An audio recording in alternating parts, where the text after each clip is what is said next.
साथियों, कैसे हैं आप सभी। उम्मीद करता हूं आप सभी लोग स्वस्थ हैं और बेहतरीन तरीके से अपने एग्जाम का प्रिपरेशन कर रहे हैं। प्यारे साथियों, इस नए वर्ष की शुरुआत में मैं आपके साथ लैब टेक्नीशियन के साथ साथ में पैरामेडिकल की सबसे बड़ी वैकेंसी को शेयर कर रहा हूं। यह आपकी जो वैकेंसी है आपके एम्स के द्वारा निकाली गई है, यानी कि इस वर्ष की सेंट्रल गवर्नमेंट की सबसे बड़ी वैकेंसी ये होने वाली है। तो बच्चों, आप सभी को पता है कि जो एम्स की वैकेंसी है वो सीआरई के माध्यम से कंप्लीट कराई जाती है, यानी कि कॉमन रिक्रूटमेंट एग्जामिनेशन के माध्यम से कंप्लीट कराई जाती है। इसमें जितने भी एम्स की फैकल्टी है वो सभी शामिल होती हैं और एक एग्जाम के माध्यम से सभी फैकल्टी में फुलफिल किया जाता है। तो यहाँ पे एम्स के साथ साथ में अन्य भी वैकेंसी है, जैसे कि एसआईसी की भी यहाँ पे वैकेंसी शामिल की गई है और कुछ दिल्ली की ऑटोनोमस वैकेंसी यहाँ पे शामिल की गई है। तो यहाँ पे सबसे पहले हम लोग चेक करते हैं कि हमारी वैकेंसी जेन्युइन है या फिर नहीं है। तो उसके लिए आपको गूगल पे जाना है, एम्स की साइट को ओपन करनी है। देन यहाँ पे जब आप लोग एम्स की साइट को ओपन करोगे तो यहाँ पे कुछ इस प्रकार से आपकी जो है नोटिफिकेशन आ जाएगा, जिसमें आप देख पा रहे हैं कि यहाँ पे एम्स का एक लोगो बना हुआ है और यहाँ पे एक एडवर्टीजमेंट मेंशन है, नोटिफिकेशन है, क्रिएट ये new account and log in to apply. यानी कि यहाँ से आप एक नए अकाउंट को क्रिएट कर सकते हो और यहीं से फॉर्म को फिल कर सकते हो। अगर आपने पहले से लॉगिन कर रखा है तो यहाँ पे आप लोग जाइए, यानी कि अकाउंट क्रिएट कर रखा है तो लॉगिन करिए और जाके फॉर्म को फिल कर सकते हैं। और अगर आपको नोटिफिकेशन देखना है तो यहाँ पे एडवर्टीजमेंट पे सिलेक्ट करिए और यहाँ पे एक पीडीएफ ओपन हो जाएगा और इस पीडीएफ को पढ़ के आप लोग सारी डिटेल्स को यहाँ पे कवर कर सकते हो। ये जो पीडीएफ है 207 पेज का है, तो एक एक लाइन को पढ़ पाना बहुत ही मुश्किल है। यानी कि जब भी अपने फॉर्म को आप लोग फिल करें, अपने ट्रेड को फिल करें, तो उसकी डिटेल्स को एक बार आप लोग जरूर पढ़ लें। तो जहां तक हो सकेगा मैं आपको बेहतरीन तरीके से समझाने की कोशिश करूंगा कि कुल कितनी वैकेंसी है, कब से आपकी फॉर्म फिलिंग स्टार्ट हो रहा है, कब से लास्ट डेट है, क्या एज रखा गया है, एज रिलैक्सेशन क्या है, ठीक है, क्या क्वालिफिकेशन मांगा गया है, कितना एक्सपीरियंस है, इन सभी के बारे में यहाँ पे हम लोग डिस्कस करेंगे। तो चलिए फ्रेंड्स, यहाँ पे आप लोग देख सकते हैं कि जो नोटिस है कुछ इस नंबर के साथ आपकी नोटिफिकेशन यहाँ पे निकाली गई है, ठीक है। और यहाँ पे आप लोग देख पाएंगे कि आपका जो है फॉर्म कब से स्टार्ट होगा। तो यहाँ पे सबसे पहले इंपॉर्टेंट डेट्स मेंशन है और यहाँ पे ये बताया गया है कि जब भी आप लोग फॉर्म को फिल करें तो आप लोग बेहतरीन तरीके से सारे नोटिफिकेशन को पढ़ लें, ठीक है। एक चीज यहाँ पे आप लोग ध्यान रखिएगा कि जो आपका फॉर्म स्टार्ट हो रहा है, यानी कि फॉर्म फिल स्टार्ट हो रहा है, वो 7/1/2025 यानी कि 7 जनवरी से स्टार्ट हो गया है और इसकी जो क्लोजिंग डेट है 21/1/2025 यानी कि लास्ट मंथ पे, यानी कि जनवरी के लास्ट मंथ तक आपका जो फॉर्म है वो आपका फिल किया जाएगा।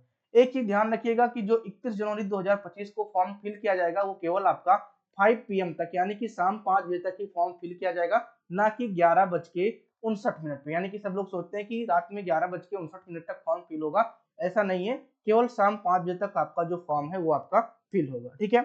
उसके बाद में अगर यहाँ पे बात किया जाएगा कि आपका जो है मतलब कि रिजेक्ट हुआ है या नहीं रिजेक्ट हुआ है, ये सब आप यहाँ पे इस तरह की देख सकते हैं, ठीक है। करेक्शन का भी यहाँ पे आपका होगा, करेक्शन आपका 12/2/2025 से लेकर 14/2/2025 तक इसका करेक्शन यहाँ पे आपका हो सकता है, ठीक है। एग्जाम मतलब कि आप देख सकते हैं कि आपका जो है स्टेटस एक्सेप्ट हुआ है या नहीं हुआ है, आप यहाँ तक देख पाएंगे 11/2/2025 तक यहाँ पे आप लोग देख पाएंगे, ठीक है। देन उसके बाद में यहाँ पे अगर देखा जाएगा कि एग्जामिनेशन डेट, यानी कि आपका एग्जाम कब होगा, तो ये भी यहाँ पे डिसाइड कर दिया गया है कि 26 फरवरी 2025 से लेकर 28 फरवरी 2025 तक आपका जो एग्जाम है वो आपका कंडक्ट करा लिया जाएगा, ठीक है। तो फॉर्म आपका 31 जनवरी तक फिल होगा। उसके बाद में करेक्शन आप 12/2/2025 से लेकर 14/2/2025 तक कर सकते हैं और एग्जाम जो है आपका 26 फरवरी से लेकर 28 फरवरी के बीच में करा दिया जाएगा। और इसमें कुछ स्किल टेस्ट भी शामिल है, कुछ वैकेंसी में स्किल टेस्ट भी हैं, उनका जो डेट है अभी क्लियर नहीं किया गया है, बाद में आपका यहाँ पे क्लियर कर दिया जाएगा, ठीक है। और यहाँ पे बताया गया है कि आपका एडमिट कार्ड कब इशू होगा, तो मैं आपको नीचे बताऊंगा कि कब आपका जो है ये एडमिट कार्ड इशू होगा, जो कि मेंशन है कि as per scheme of examination, यानी कि जब आपका एग्जाम का जो स्कीम आएगा उसी के 2-3 दिन पहले आपका जो एडमिट कार्ड यहाँ पे रिलीज हो जाएगा, ठीक है बच्चों। चलिए, अब यहाँ पे कंटेंट दिया हुआ है कि क्या क्या आपको डिटेल्स यहाँ पे मिलेंगे, सभी के नंबर बता दिए गए हैं कि किस पेज पे आपको क्या चीजें देखने को मिलेंगी। तो आप यहाँ से भी आप लोग जाके सीधे उस पेज पे पहुंच सकते हो, जैसे कि आप अगर आपको एज रिलैक्सेशन देखना है, ईडब्ल्यूएस सर्टिफिकेट देखना है, तो ये सब चीजें यहाँ पे मेंशन है कि किस पेज पे आपको डिटेल मिलेगा, ठीक। चलिए, अब यहाँ पे इंट्रोडक्शन में मेंशन है कि आपका कौन कौन सी वैकेंसी है, ऑटोनोमस वैकेंसी है, साथ में यहाँ पे एसआईसी की सभी वैकेंसियां हैं और इन सभी का जो एग्जाम होगा सीआरई के माध्यम से यहाँ पे कराया जाएगा और यहीं से आपका जो सिलेक्शन प्रक्रिया है वो कंप्लीट कराई जाएगी। यहाँ पे बता दिया गया है कि कौन कौन सी जो फैकल्टी यहाँ पे आपकी शामिल की गई है, जैसे एम्स भोपाल है, भटिंडा है, ठीक है। उसके बाद में भुवनेश्वर है, बिलासपुर है, सभी जो यहाँ पे एम्स की वैकेंसी है वो यहाँ पे शामिल की गई है। ठीक है, तो ये सभी आपको ध्यान रखना है। एम्प्लॉय स्टेट इंश्योरेंस कॉर्पोरेशन यानी कि एसआईसी की भी वैकेंसी है। ठीक है, उसके बाद में यहाँ पे रिम्स इम्फाल का भी यहाँ पे वैकेंसी दिया गया है, यानी कि कई सारे जो ऑटोनोमस वैकेंसी हैं वो यहाँ पे शामिल की गई हैं, एक साथ एक कॉमन रिक्रूटमेंट एग्जामिनेशन यहाँ पे ये ले रही है। ठीक, बात आपको क्लियर है। All candidate wish apply the common recruitment examination for various group B and C post पर above the detail are required of to apply online the website AIIMS ये डॉट डॉट करके, यानी कि जितने भी आपकी वैकेंसी निकली हैं सभी का जो फॉर्म फिल होगा इस वाले वेबसाइट पे जाकर फिल होगा। तो आप लोग डायरेक्ट इस वाले वेबसाइट को सर्च करके फॉर्म को फिल कर सकते हो, चाहे वो ग्रुप बी का हो, चाहे ग्रुप सी का हो, चाहे जो भी फैकल्टी हो, सभी का जो आपका फॉर्म है वो इसी वेबसाइट के द्वारा यहाँ पे फिल होगा बच्चों। ठीक है, जो भी डिटेल है सब कुछ यहीं पर आपको मिल जाएगा। ठीक, चॉइस एंड प्रेफरेंस यानी कि बहुत सारी वैकेंसी आपकी निकाली गई हैं, कई सारे एम्स की फैकल्टी शामिल की गई हैं, तो उसके लिए ये बताया गया है कि सबसे पहले आप लोग यहाँ पे फॉर्म को फिल करिए। उसमें आप ये चूज करिए कि कौन कौन सी वैकेंसी आप फिल कर रहे हैं, यानी कि लैब टेक्नीशियन की अगर फिल कर रहे हैं तो लैब टेक्नीशियन की कहाँ कहाँ की आप फिल कर रहे हैं, जूनियर की कर रहे हो या फिर सीनियर की कर रहे हो या फिर लैब अटेंडेंट की कर रहे हो। देन उसके बाद में जो आपका नजदीकी एरिया होगा, यानी कि आप कहाँ पे लेना चाहते हो, कौन सा एम्स लेना चाहते हो, ये आपको बाद में बताया जाएगा। इसको आपको बार बार वेबसाइट को चेक करना पड़ेगा। ठीक है, तो वहां पे आपकी जो है बाद में बताई जाएगी कौन से आपको एरिया यहाँ पे चूज करना है, यानी कि जो प्रेफरेंस है, पहला प्रेफरेंस तो आपसे ले लिया जाएगा कि कौन कौन फॉर्म आप फिल कर रहे हो, लेकिन बाद में आप कहाँ पे, जब सिलेक्शन के बाद में आप कहाँ पे अपनी जो है प्रेफरेंस देना चाहते हो ये आपसे बाद में चूज कराया जाएगा। इन सभी पॉइंट में चीज मेंशन की गई है। देन उसके बाद में यहाँ पे एक्सपीरियंस सर्टिफिकेट के बारे में बताया गया है कि एक्सपीरियंस सर्टिफिकेट बहुत ही क्लियर होना चाहिए, यानी कि आपने कब से जो है जॉब स्टार्ट की है, एक्सपीरियंस के लिए कितनी सैलरी आपको मिल रही थी, ठीक है, कितना बेसिक पे था, कितना आपका कंसोलिडेशन पे था, ये सभी के बारे में आपका यहाँ पे मेंशन होना चाहिए। कितने डेट, कितने मंथ, कितने ईयर तक आपने जॉब की है, ये सारी पॉइंट्स आपकी जो है यहाँ पे मेंशन होनी चाहिए।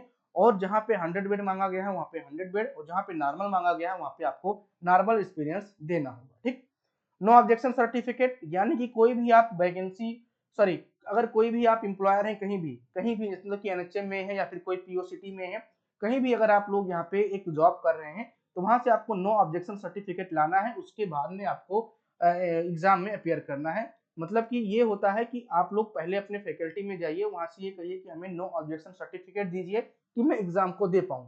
ठीक है, यानी कि कोई बाधा तो नहीं एग्जाम देने के लिए। जो आप जहाँ पे भी जॉब कर रहे हैं, जैसे आप एनएचएम में कर रहे हैं तो वहां से आप जाइए, मतलब कि सीएमओ ऑफिस में जाइए, वहां पे नो ऑब्जेक्शन सर्टिफिकेट ले लीजिए कि हाँ हम इस एग्जाम को देने जा रहे हैं, हमें आपसे कोई आपत्ति नहीं होनी चाहिए। ठीक है, तो बात आपको क्लियर है कि एक्सपीरियंस सर्टिफिकेट क्या हुआ, नो ऑब्जेक्शन सर्टिफिकेट क्या हुआ। ठीक, बात आपको क्लियर हो गया। अब फिर यहाँ पे अगला पॉइंट मेंशन है कि जो एज का मतलब कि एज रिलैक्सेशन की अगर बात की जाएगी तो एज रिलैक्सेशन में ये है कि जब से आप फॉर्म को फिल कर रहे हो, जैसे कि मान लीजिए कि लास्ट डेट 31 है, तो अगर आपने 31 से फॉर्म फिल किया तो आपका जो है एज 31 से कंसीडर किया जाएगा। अगर आपने यहाँ पे 21 से फॉर्म को फिल किया है तो 21 से कंसीडर किया जाएगा। अगर आपने 8 से फिल करना शुरू कर दिया है तो आपका जो है एज 8 से यहाँ पे लिया जाएगा। तो ध्यान रखिए, आप लोग अपना एज कैलकुलेट कर लीजिएगा, मैं आपको बताऊंगा कि किस वैकेंसी में कितनी एज मांगी गई है और उसी हिसाब से आप एज को कैलकुलेट कर लीजिए। और अगर आपका 2 दिन 3 दिन कम आ रहा है तो उसी डेट से आप लोग फॉर्म को फिल करिएगा। ठीक है, ये जरूर आप लोग यहाँ पे ध्यान रखिएगा बच्चों। ठीक है, फिर एज रिलैक्सेशन भी है, जैसे कि SC/ST के लिए 5 ईयर का है, ओबीसी के लिए 3 ईयर का है और पीडब्ल्यू, ठीक है, पीडब्ल्यूबीडी के लिए यहाँ पे आपका 10 वर्ष के लिए दिया गया है, तो ये भी आप लोग देख लीजिएगा। और भी यहाँ पे रिलैक्सेशन है, जैसे कि कोई सेंट्रल सिविलियन एम्प्लॉयर है उसके लिए क्या छूटें हैं। ठीक है, इस सब बारे में, एम्स में कुछ लोग जॉब कर रहे हैं उनके लिए भी यहाँ पे छूट दिया गया है, तो इसको आप लोग देख लीजिएगा, पूरी यहाँ पे एज रिलैक्सेशन दी गई है। ठीक है बच्चों, चलिए अब यहाँ पे हम लोग देखते हैं अगला पॉइंट। अगला पॉइंट जो है आपका यहाँ पे 12 नंबर पेज पे होगा। 12 नंबर पे आपका क्या दिया गया है भाई, आपका यहाँ पे फीस दिया गया है कि आपकी कितनी फी लगेगी, एप्लीकेशन फी के बारे में। तो जनरल ओबीसी कैंडिडेट के लिए यहाँ पे 3000 रुपए देने पड़ेंगे, और जो SC/ST कैंडिडेट हैं या फिर ईडब्ल्यूएस के कैंडिडेट हैं उनके लिए 2400 यहाँ पे फी रखी गई है। तो एक बात यहाँ पे है कि SC/ST का जो है 2400 है, ईडब्ल्यूएस का भी 2400 है, जबकि जनरल ओबीसी कैंडिडेट के लिए यहाँ पे 3000 रखा गया है। एक चीज और हम यहाँ पे मैंने मेंशन कर दिया है कि अगर आपका फॉर्म रिजेक्ट होता है किसी भी कारणवश तो आपको फी वापस नहीं किया जाएगा। देन एक पॉइंट और चौथे नंबर पे मेंशन है कि जो SC/ST के कैंडिडेट हैं उनका जो है फी बाद में रिफंड कर दिया जाएगा। एग्जामिनेशन के बाद में जो फी है वो आपका रिफंड यहाँ पे कर दिया जाएगा। जिस सोर्स से आपने डेबिट कराया था, यानी कि जिस सोर्स से आपने पैसा जमा किया था उसी सोर्स के माध्यम से आपका जो है फी है रिटर्न होगा।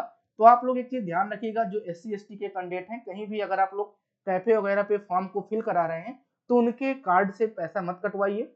अगर आप यूपीआई वगैरह कर रहे हैं तो अपने यूपीआई माध्यम से करिए, या फिर जो भी कार्ड यूज कर रहे हैं अपने कार्ड को यूज करिए। उस कैफे वाले का कार्ड मत यूज करिएगा, क्योंकि जो रिफंड होगा उन्हीं कैफे के जो कैफे का जो भी आपका सोर्स होगा उसी में रिटर्न हो जाएगा। ठीक है, बात आपको यहाँ पे ध्यान में रखना होगा। डेट ऑफ एग्जामिनेशन भी देख लीजिए। तो डेट ऑफ एग्जामिनेशन जो है 26 फरवरी से लेकर आपका 28 फरवरी के बीच में एग्जाम होगा, और ये आपका टेंटेटिव है, घट भी सकता है बढ़ भी सकता है, मतलब घटेगा तो नहीं लेकिन बढ़ेगा जरूर। ठीक है, ये हो सकता है कि हाँ एग्जाम जो है डेट बढ़ जाए, लेकिन मान के चलिए कि 26 और 28 के बीच में आपका एग्जाम हो जाएगा। एक चीज और यहाँ पे बताया गया है कि 10 दिन पहले आपको बता दिया जाएगा कि एग्जाम CBT होगा या फिर रिटन टेस्ट होगा। मोस्टली चांस ये है कि आपका जो एग्जाम होगा वो आपका CBT के माध्यम से ही होगा, लेकिन ये कह रहा है कि एम्स कभी भी इसको कैंसिल कर सकता है, CBT से रिटर्न पे जा सकता है या फिर रिटर्न से वो CBT पे आ सकता है। ये बात वो 10 दिन पहले आपको यहाँ पे बता देंगे। ठीक, बात आपको क्लियर है। चलिए अब यहाँ पे बात करेंगे एडमिट कार्ड के बारे में। तो देखिए एडमिट कार्ड जो है वो आपका 3 दिन पहले इशू हो जाएगा, जब से भी आपका एग्जाम डेट होगा उससे आपका 3 दिन पहले यहाँ पे इशू हो जाएगा। और नोटिफाई जो सिटीज है, यानी कि कहाँ पे आप लोग जॉब सॉरी कहाँ पे आपका जो है पेपर होगा, ये बात आपका कब पता चल जाएगा, 7 दिन पहले आपका पता चल जाएगा। ठीक है, 3 दिन पहले आपका एग्जाम से 3 दिन पहले आपका क्या आएगा, एडमिट कार्ड आएगा। और साथ में यहाँ पे अगर बात करेंगे कि सिटीज कहाँ पे आपकी पेपर होनी है, वो 7 दिन पहले आपको यहाँ पे पता चल जाएगा। और सारी चीजें जो है हमने बता दिया है ना, इसी वेबसाइट पे आपका क्लियर होगा। चलो अब यहाँ पे कंप्यूटर बेस्ड जो टेस्ट होगा, यानी कि जो सीबीटी है, यानी कि हमने बताया कि 99% जो चांस है वो आपका CBT बेस्ड होगा, लेकिन अगर चेंज करना होगा तो 10 दिन पहले आपका वो बता देगा। तो जो एग्जाम का टाइम होगा, यानी कि जब भी एग्जाम में आप बैठेंगे वहां से आपको 90 मिनट आपका मिलेगा। ठीक है, एग्जाम स्टार्ट होगा और वो 90 मिनट में आपका एंड हो जाएगा। आपके कितने MCQ पूछे जाएंगे, तो आपके 100 MCQ यहाँ पे पूछे जाएंगे, यानी कि 90 मिनट में कितने MCQ रहेंगे बच्चों, 100 MCQ आपको देखने को मिलेंगे, जो कि आपका जो है 4 मार्क का होगा। एक जो प्रश्न है वो आपका कितने मार्क का होगा, 4 मार्क का होगा। तो यहाँ पे अगर बात करेंगे 100 MCQ रहेंगे और 4 मार्क रहेगा, तो आपका कितना हो गया 400, यानी कि 400 नंबर का आपका पेपर यहाँ पे होने वाला है। एक चीज और ध्यान रखिएगा कि 75 जो क्वेश्चन जो है आपका जो MCQ है वो आपके फील्ड से रिलेटेड होगा, और 25 नंबर का जो है उसमें आपके रीजनिंग वगैरह शामिल किए जाएंगे। ठीक है, क्वेश्चन जो है आपका 25 जो है वो किससे रहेगा, 25 general knowledge, aptitude, knowledge of computer, इन सब से रिलेटेड रहेगा।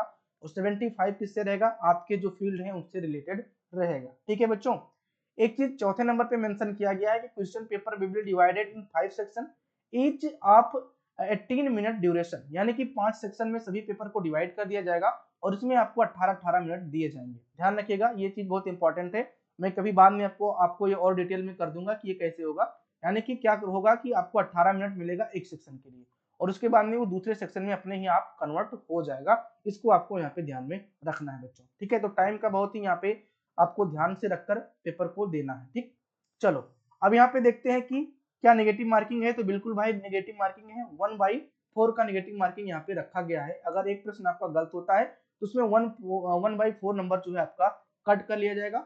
और एक इंपॉर्टेंट पॉइंट यहाँ पे ये भी है कि qualification mark will be 40% for UR and EWS, यानी कि 40% मार्क आपको यहाँ पे लाने होंगे, तब जाके आप पास माने जाओगे। और यही पास जो है 35 जो है OBC के लिए है, और 30 जो है वो आपका SC और ST के लिए। तो जो आपका 30 है वो SC ST के लिए, 35 जो है OBC के लिए है, और जनरल के लिए और EWS की बात करेंगे तो 40% यहाँ पे रखा गया है पासिंग मार्क। एक चीज जरूर ध्यान रखना कि जो 25 और जो 75 है, ठीक है, इन दोनों में आप लोग पास कर लीजिएगा बच्चों, क्योंकि अगली बार जो ESIC का पेपर हुआ था उसमें टेक्निकल में तो बच्चे पास थे। ठीक है, टेक्निकल वाले में जो पास थे, लेकिन नॉन टेक्निकल में वो पास नहीं हुए और सारी की सारी जो वैकेंसी वो खाली चली गई। ठीक है, ऐसा मैं रेडियोग्राफर वगैरह की बात कर रहा हूँ कि इस तरह से आपकी वैकेंसी जो है खाली चली गई। तो ऐसा ना हो, आप लोग कोशिश ये करिएगा कि 25 में भी आप क्वालिफाई कर जाओ और 75 में भी आप यहाँ पे क्वालिफाई कर जाओ। आपको यहाँ पे 40% नंबर लाने हैं, इतना आप लोग यहाँ पे ला सकते हो। ठीक है, बात आपको यहाँ पे क्लियर हो गया है। बिल्कुल ध्यान रखिएगा इस बात का। यहाँ पे ये मेंशन तो नहीं किया गया है कि दोनों कैटेगरी में पास होना जरूरी है। ठीक है, यहाँ पे टोटल बता दिया गया है कि क्वालिफाइंग मार्क 40% है, लेकिन मैं आपसे यही रिक्वेस्ट करूंगा कि आप लोग इस बात को थोड़ा सा ध्यान में रखिएगा। हालांकि जो ESIC का पेपर हुआ था उसमें क्लियरली मेंशन था कि आपको दोनों सेक्शन में पास होना जरूरी है। ठीक है, अब यहाँ पे 8 नंबर पे एक और महत्वपूर्ण पॉइंट बताया गया है, सिलेबस और लैंग्वेज। तो सिलेबस में बताया गया है कि आपका जो ट्रेड है उसी से रिलेटेड प्रश्न पूछे जाएंगे, कुछ मैथ हो सकते हैं, कुछ कंप्यूटर बेस्ड हो सकते हैं जो कि 25 वाले में पूछे जाएंगे। ठीक है, ये बात आपको यहाँ पे ध्यान में रखना है। जैसे कि अगर मैं बात करूंगा लेबोरेटरी की, तो लेबोरेटरी में जनरल मैथ, इंग्लिश और हॉस्पिटल सर्विस रिलेटेड चीजें पूछी जाएंगी और ये बायोलिंगुअल होगा, हिंदी और इंग्लिश में होगा। लेकिन एक चीज ध्यान रखिएगा, सभी बायोलिंगुअल नहीं है बच्चों, सभी बायोलिंगुअल नहीं है। जैसे कि अगर बात करेंगे लैब टेक्नीशियन ईसीजी के जो है उसमें इंग्लिश में प्रश्न पूछे जाएंगे। ठीक है, उसके बाद में अगर मैं बात करूंगा रेस्पिरेटरी लेबोरेटरी असिस्टेंट, वो भी इंग्लिश में पूछा जाएगा। ठीक है, तो आप लोग देख लीजिएगा अपने ट्रेड का जो है उसको चेक कर लीजिएगा कि आप में कौन सा लैंग्वेज पूछा जाएगा। जैसे कि अगर मैं रेडियोग्राफर की बात करता हूँ जो कि इंपॉर्टेंट वैकेंसी यहाँ पे है, तो रेडियोग्राफर की कितनी रहेगी भाई, रेडियोग्राफर की यहाँ पे जो है इंग्लिश में पूछी जाएंगी। ठीक है, वैकेंसी तो मैं आपको बता दूंगा कि कितनी रहने वाली है। रेडियोग्राफर की जो भी वैकेंसी वो आपकी जो एमसीक्यू है आपके इंग्लिश में पूछे जाएंगे, तो इसको आप लोग को विशेष ध्यान यहाँ पे रखना होगा। ठीक है, चलो ये भी बात आपको क्लियर हो गया। अब मैं सीधे चलता हूँ, थोड़ा सा नंबर पेज नंबर हटाता हूँ जो कि इंपॉर्टेंट पॉइंट है वहीं पे लेकर चलता हूँ। 49 पे आपका क्या मेंशन है, आपका जो है क्वालिफिकेशन मेंशन कर दिया गया है। तो देखिए 19 नंबर का आपका वैकेंसी है और इसमें lab attendant grade 3, laboratory assistant, ठीक है, लेबोरेटरी असिस्टेंट ग्रेड सेकंड का है, जूनियर मेडिकल लैब टेक्नोलॉजिस्ट का है, सीनियर मेडिकल लैब टेक्नोलॉजिस्ट का है। यानी कि जितने भी आपके लैब टेक्नीशियन की वैकेंसी है उनके लिए जो क्वालिफिकेशन है कुछ इस प्रकार से मेंशन कर दिया गया है। तो जो पोस्ट नेम है इधर दिया गया है, इंस्टीट्यूट कहाँ से वैकेंसी निकाली गई है वो है, एज लिमिट यहाँ पे है, पे लेवल क्या मिलेगा और क्वालिफिकेशन क्या है। देखिए मैं एक आपको बता रहा हूँ, जैसे कि जूनियर मेडिकल लैब टेक्नोलॉजिस्ट की अगर बात करेंगे तो एम्स बिलासपुर से आपकी वैकेंसी निकाली गई है। एज जो दिया गया है आपका 18 से लेकर 27 वर्ष यहाँ पे दिया गया है, तो इसको आप लोग जरूर ध्यान रखिएगा, 18 से 27 वर्ष एज है। इसेंशियल क्वालिफिकेशन क्या है, तो यहाँ पे मेंशन है कि पहली बात आप यहाँ पे 10th पास हो साइंस सब्जेक्ट से, यानी कि फिजिक्स केमिस्ट्री बायोलॉजी या फिर बायोटेक्नोलॉजी से। यानी कि जितने भी बच्चे मैथ वाले हैं वो इस फॉर्म को बिल्कुल मत फिल करिएगा। ठीक है, 10+2 आपका किससे होना चाहिए, फिजिक्स केमिस्ट्री बायोलॉजी से होना चाहिए, मैथ से नहीं होना चाहिए बच्चों। ठीक है, फिर यहाँ पे 2 year regular diploma in medical laboratory technology from any government recognised institute university, यानी कि फिर आपके पास 2 ईयर का डीएमएलटी होना चाहिए, यानी कि मेडिकल का जो है आपका जो डिप्लोमा का कोर्स है लेबोरेटरी का वो आपका यहाँ पे होना चाहिए। फिर यहाँ पे मेंशन है कि with 1 year relevant experience laboratory attached with ये हॉस्पिटल हैविंग मिनिमम 100 बेड, यानी कि फिर यहाँ पे आपका 100 बेड के साथ में क्या होना चाहिए, एक्सपीरियंस होना चाहिए 1 ईयर का। तो ये सारी चीजें जो है आपकी एक्सपीरियंस में मेंशन होनी चाहिए कि क्या आपका जो है पे लेवल था, कितने बेड का आपने किया है, उसके बाद में कब से शुरुआत किया, कब से एंड किया, ये सब बात आपका जो एक्सपीरियंस में मेंशन होना चाहिए। ठीक है, उसके बाद में दूसरी जो क्वालिफिकेशन है, अगर आपके पास ये क्वालिफिकेशन नहीं है तो 10+2 आपका साइंस सब्जेक्ट यानी कि फिजिक्स केमिस्ट्री बायोलॉजी के साथ आप 10+2 हो, और उसके साथ में अगर आप बीएससी एमएलटी हैं, ठीक है, तो आपका जो है यहाँ पे सिलेक्शन हो जाएगा। ठीक है, तो बीएमएलटी वाले जो बच्चे हैं वो इस फॉर्म को यहाँ पे फिल कर सकते हैं। ठीक है, बात आपको क्लियर है। तो डीएमएलटी अगर है आपके पास, बायोलॉजी है, डीएमएलटी है, तो 1 ईयर का एक्सपीरियंस होना चाहिए आपका 100 बेड के साथ में। अगर आपके पास बीएमएलटी है तो साइंस स्ट्रीम से पास हो 10+2, और बीएमएलटी है तो आपका जो है यहाँ पे सिलेक्शन होगा, यानी कि आप यहाँ पे क्वालिफाई कर जाओगे एलिजिबिलिटी क्राइटेरिया के अंदर। ठीक, एज लिमिट जरूर ध्यान रखिएगा। इसी प्रकार से एम्स न्यू दिल्ली की भी बात है, सेम चीजें यहाँ पे बताई गई हैं। ठीक है, उसके बाद में अगर आप आओगे तो जहाँ पे सेम है आप देख सकते हो कि यहाँ तक सेम है, कहीं कहीं पे जो आपका है प्रॉब्लम क्रिएट हो रहा है, जैसे कि एज में क्या, यहाँ देखो ईएसआईसी वाले में आ जाओ। ईएसआईसी वाले में जैसे आओगे तो एक चीज ध्यान रखना, जूनियर मेडिकल लैब टेक्नोलॉजिस्ट में 18 से लेकर 25 वर्ष के यहाँ पे एज दिया गया है। तो भाई कुछ लोगों के लिए तो बहुत अच्छी बात है और कुछ लोगों के लिए थोड़ी सी नुकसानदायक है, क्योंकि एज लिमिट जो है केवल 25 वर्ष दी गई है। तो जितने भी नए बच्चे हैं वो बहुत बेहतरीन यहाँ पे अपना प्रिपरेशन स्टार्ट करके सिलेक्शन ले सकते हैं। केवल 25 तक यहाँ पे मांगा गया है आपका एज, और क्या क्वालिफिकेशन रहेगा, तो 12 पास रहना चाहिए आपको, किससे, फिर साइंस सब्जेक्ट से। ठीक है, और उसके बाद में यहाँ पे एक चीज और मेंशन है कि 12 pass with the science subject from recognised board, यानी कि आपके पास यहाँ पे मैथ वगैरह का डिस्कशन मोस्टली नहीं किया गया है, तो मैथ वाले फिल कर देना, कोई दिक्कत नहीं है, बट थोड़ा सा यहाँ पे डाउट रहता है, लेकिन ठीक है फिल कर देना। और डिप्लोमा आपके पास होना चाहिए, ठीक है, डीएमएलटी आपके पास यहाँ पे होना चाहिए, और उसके बाद में 1 ईयर का एक्सपीरियंस यहाँ पे होना चाहिए। क्या, 1 ईयर का एक्सपीरियंस होना चाहिए। इसमें बेड नहीं मांगा गया, ध्यान रखना कि जो ईएसआईसी वालों की वैकेंसी है उसमें कोई बेड नहीं मांगा गया है। ठीक, यानी कि 100 बेड 50 बेड ऐसा कुछ नहीं मांगा गया है, केवल 1 ईयर का एक्सपीरियंस यहाँ पे होना चाहिए। तो क्या क्वालिफिकेशन बना, ईएसआईसी की जितनी वैकेंसी है 18 से लेकर 25 वर्ष के बीच में आपका एज रहेगा और आप यहाँ पे 12 पास रहो साइंस स्ट्रीम के साथ में, DMLT रहे और 1 ईयर का एक्सपीरियंस रहे, आप फॉर्म को फिल यहाँ पे कर पाओगे। जितनी भी SIC की वैकेंसी है वो सभी के लिए यही चीज यहाँ पे मेंशन की गई है बच्चों, ठीक है। उसके बाद में अटेंडेंट की अगर बात किया जाएगा तो अटेंडेंट की भी यहाँ पे वैकेंसी है, ठीक है। अटेंडेंट वाले भी फॉर्म को फिल कर सकते हैं, जैसे कि लैब अटेंडेंट में एम्स बिलासपुर की बात करेंगे तो इसमें 18 से लेकर 27 ईयर्स तक आपका एज है और 10+2 विद साइंस स्ट्रीम से आप यहाँ पे 12 पास हो और diploma in medical lab technologist अगर आपके पास DMLT की डिग्री है तो आप इस फॉर्म को फिल कर पाओगे, ठीक है। तो ये चीज आप लोग यहाँ पे देख लीजिएगा। डिजायरेबल का मतलब ये होता है कि डिजायरेबल अगर आपके पास है तो अच्छी बात है और नहीं है तो कोई बात नहीं है, आपका सिलेक्शन होगा, ठीक है। तो इसको देख लीजिएगा। फिर इसमें आपका एक है लैब टेक्नीशियन एम्स भोपाल का, इसमें 21 से 30 वर्ष आपकी जो है वर्ष मांगी गई है, एज मांगी गई है। 10+2 आपका यहाँ पे होना चाहिए और DMLT आपके पास होना चाहिए, कोई एक्सपीरियंस यहाँ पे नहीं मांगा गया है। तो जिनके पास बिल्कुल एक्सपीरियंस नहीं है वो भी फॉर्म को यहाँ पे फिल कर पाएंगे। ऐसे कई सारी वैकेंसी है आप लोग यहाँ पे देख पाओगे, ठीक है बच्चों। चलो अब मैं यहाँ पे बात क्या करूंगा, अब यहाँ पे बात करूंगा सीधे सीधे कि भाई कहाँ पे कितनी वैकेंसी है। तो उसके लिए भी मैं आपको ले चलता हूँ उसी पेज पे 171 वाले पेज पे, ठीक है। वहां पे आपको देख मिलेगा कि कौन सी वैकेंसी कितनी निकाली गई है। 19 नंबर पे आपकी वैकेंसी है जिसमें लेबोरेटरी की है और यहाँ पे आप देख पाओगे junior medical lab technologist AIIMS Delhi की 13 वैकेंसी है, जनरल की, EWS की यहाँ पे आपकी है 3, OBC की आपकी यहाँ पे है 9, SC की यहाँ पे है 5, ST की है 3, टोटल है यहाँ पे 33। तो देख लीजिए मैं टोटल बात करते चल रहा हूँ। तो यहाँ पे अगर बात करेंगे एम्स दिल्ली वाले की तो 33, फिर यहाँ पे जूनियर की जो है आपकी बिलासपुर की 26, फिर यहाँ पे आपका है मेडिकल लेबोरेटरी टेक्नोलॉजिस्ट जो कि MLT है, इसमें BMLT बच्चों मांगा गया है और इसमें भी एक्सपीरियंस मांगा गया है।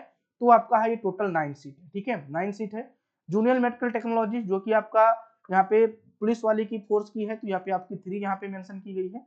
देन यहाँ पे अगर SIC की बात करेंगे तो SIC की यहाँ पे अगर बात की जाएगी तो जनरल की 4 सीटें हैं, टोटल यहाँ पे 5 सीटें हैं। फिर उसके बाद में टोटल जो है जूनियर मेडिकल की अलग अलग जगह पे जो कि असम में है, आंध्र प्रदेश में अलग अलग जो आपका स्टेट है, जैसे कि अगर बात करेंगे बिहार में 29 है बच्चों, फिर उसके बाद में छत्तीसगढ़ में 20 है, फिर आपका यहाँ पे दिल्ली NCR में आपका 29 है। तो इस तरह से वैकेंसी इनको टोटल कर लीजिएगा। साथ में यहाँ पे मैं आपको और दिखा देता हूँ जैसे कि लैब अटेंडेंट की अगर आप देखना चाहते हो तो लैब अटेंडेंट की यहाँ पे टोटल शायद है 3 पोस्ट। हाँ टोटल यहाँ पे देखते हैं तो टोटल आपका 3 है, फिर 5 है, फिर आपका 16 है, फिर आपका 1 है, 6 है, 2 है, 2 है, 2 है, 1, ऐसे करके आपकी वैकेंसी इसको टोटल कर लीजिएगा, ठीक है। अटेंडेंट ग्रेड 3 की 31 पोस्ट आपकी है एम्स रायपुर में, ये भी आप लोग देख लीजिएगा, ठीक है। इसी तरह से आपकी लेबोरेटरी टेक्नीशियन की बहुत सारी वैकेंसी बच्चे जो फ्रेशर हैं वो भी भर सकते हैं, जिनके पास एक्सपीरियंस है वो भी फॉर्म को फिल कर सकते हैं और जिनके पास 100 बेड की जो वैकेंसी है सॉरी जो एक्सपीरियंस है वो भी यहाँ पे फिल कर सकते हैं, ठीक है। तो ये सारी डिटेल्स थी यहाँ पे। डिटेल जो इसका सिलेबस है वो मैं आपको नेक्स्ट वीडियो में बता दूंगा कि क्या रहेगा इसका डिटेल सिलेबस। अभी तो हमने जनरली बता दिया है कि क्या क्या आपकी जो है चीजें पूछी जाएंगी। ओके, क्लियर हो गया होगा, हमें उम्मीद है कि सारी बातें हमने यहाँ पे जो इंपॉर्टेंट थी, एज से फॉर्म कब फिल हो रहा है, फी कितनी है, ठीक है, कितनी वैकेंसी है, हमने एक एक वैकेंसी को दिखा दिया। आप लोग जाके टोटल कर लीजिएगा और अपना जो भी एलिजिबिलिटी क्राइटेरिया है उसी के हिसाब से आप लोग फॉर्म को फिल करिएगा। प्रेफरेंस पहले दे दीजिएगा, उसके बाद में आपका जो भी नजदीक होगा वो जो एग्जाम क्वालिफाई कर पाएंगे उसके बाद में आप यहाँ पे क्लियर कर लीजिएगा। अब बात आती है कि सर इसको तैयारी कैसे करें। तो भाई इसकी तैयारी के लिए बहुत ही आसान तरीका है।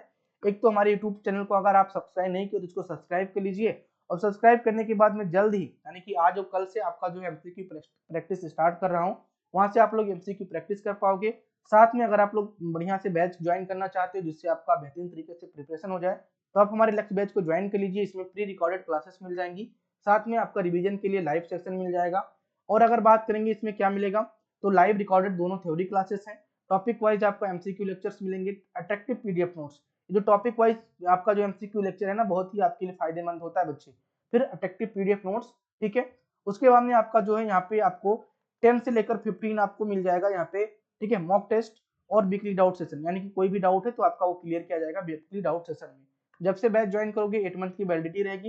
एप्लीकेशन को डाउनलोड करने के लिए लिंक डिस्क्रिप्शन बॉक्स में दिया गया है, वहां से एप्लीकेशन डाउनलोड करिए, बैच को परचेज कर सकती हूँ। इसकी जो फी है बच्चों 1000 है, यानी कि 1000 में आपको 8 मंथ की वैलिडिटी मिलेगी, यानी कि लगभग वही आपका 100 रुपीज मंथ पड़ता है इस प्रिपरेशन के लिए। तो आप जरूर लक्ष्य बैच को ज्वाइन करिए और अपने जितने भी लैब टेक्नीशियन की वैकेंसी, चाहे वो आपकी एम्स की है, चाहे वो आपकी RRB की है, चाहे MP ग्रुप 5 की है और चाहे राजस्थान की है, इन सभी का प्रिपरेशन इसी बैच के साथ में आप लोग कर सकते हो। मैं आपके लिए ये कहूंगा कि आपके लिए सुनहरा मौका इसलिए है क्योंकि साथ में आपकी आरआरबी की वैकेंसी निकली है। ठीक है, जो बच्चे एमपी ग्रुप 5 के हैं वो एमपी ग्रुप 5 वाली प्रिपरेशन इसी के साथ में कर सकते हैं, और जो राजस्थान के हैं वो राजस्थान वाली वैकेंसी का प्रिपरेशन इसी के साथ में कर सकते हैं। ठीक है, और बहुत ही बेहतरीन चांस है कि आपका अगर आरआरबी में नहीं हो रहा है तो आपका एम्स में हो रहा है, अगर आपका एम्स में नहीं हो रहा है तो आपका एमपी ग्रुप 5 में हो रहा है। इस तरह से बहुत ही सुनहरा मौका है। तो मैं आपसे यही रिक्वेस्ट करूंगा कि अभी से आप लोग पढ़ाई स्टार्ट कर दीजिए। बहुत ही वैकेंसी बेस्ट है, बहुत ही अच्छी वैकेंसी होती है एम्स की, अच्छी खासी सैलरी होती है बच्चों, तो इसीलिए आप लोग पढ़ाई अभी से स्टार्ट कर दीजिए। अगर आप हमारे चैनल पे नए हैं तो इसको सब्सक्राइब करिएगा, अपने दोस्तों में इस नोटिफिकेशन को शेयर करिएगा। अगर आपको कुछ भी इसमें अच्छा लगा है तो लाइक करके कमेंट जरूर करिएगा। Thank you. कोई डाउट भी है तो आप लोग कमेंट के माध्यम से पूछ सकते हैं। हमारा व्हाट्सएप नंबर है, इस पे आप मैसेज करके भी क्लियर कर सकते हैं सारे डाउट्स को। ठीक है, चलिए, थैंक यू।